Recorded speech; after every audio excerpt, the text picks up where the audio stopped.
Hello நண்பா, உங்க வாழ்க்கை எந்த இலக்கும் இல்லாம போயிட்டு இருக்கா? அப்ப இந்த ஸ்டோரி உங்களுக்கு ரொம்ப உதவும். ஒரு கிராமத்தில் அருண் என்ற ஒரு இளைஞன் வாழ்ந்து வந்தான். அருணுக்கு நிறைய கனவுகள் இருந்தன. பெரிய வாழ்க்கை வாழணும், வாழ்க்கையில வெற்றி அடையணும், நிறைய பணம் சம்பாதிக்கணும், இந்த மாதிரி நிறைய. ஆனால் அவனுக்கு என்ன வேண்டும் என்று தெரியுமே தவிர அதை எப்படி அடைய வேண்டும் என்று தெரியவில்லை. ஒரு நாள் கிராமத்துக்கு வெளியே பழைய ஒரு திறந்த வெளியில் வில்லும் அம்பும் வைத்து பயிற்சி நடக்கிறதை கண்டான். அங்கே 2 பேர் பயிற்சி செய்து கொண்டிருந்தார்கள். முதல் மனிதன் வில்லெடுத்து அம்பு விட்டான். அம்பு வேகமாய் பறந்தது. ஆனால் அவனுக்கு முன்னால் எந்த இலக்கும் இல்லை. அம்பு வானில் சுழன்று மண்ணில் விழுந்தது. அருண் அதை கவனித்தான். பிறகு 2வது மனிதன் வந்தான்.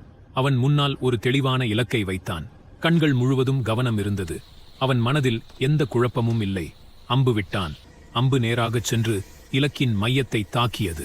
அந்த சத்தம் அருணின் மனதிலும் ஒலித்தது. அருண் அவர்களிடம் கேட்டான், இருவருமே ஒரே வில்லு, ஒரே அம்பு, அப்புறம் ஏன் இந்த வித்தியாசம்? 2வது மனிதன் சிரித்துக் கூறினான், இலக்கு இல்லாமல் விட்ட அம்பு எங்கேயும் போய் சேராது. அதே போலதான் இலக்கு இல்லாத வாழ்க்கையும்.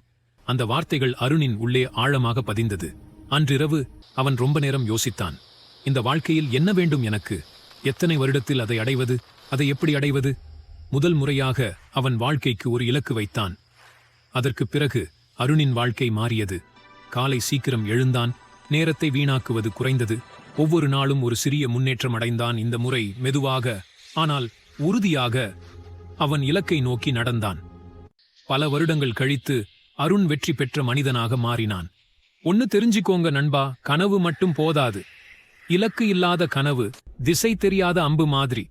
எந்த முன்னேற்றமும் தராது. இலக்குடன் இருக்கும் கனவுதான் வெற்றியைத் தாக்கும் அம்பு.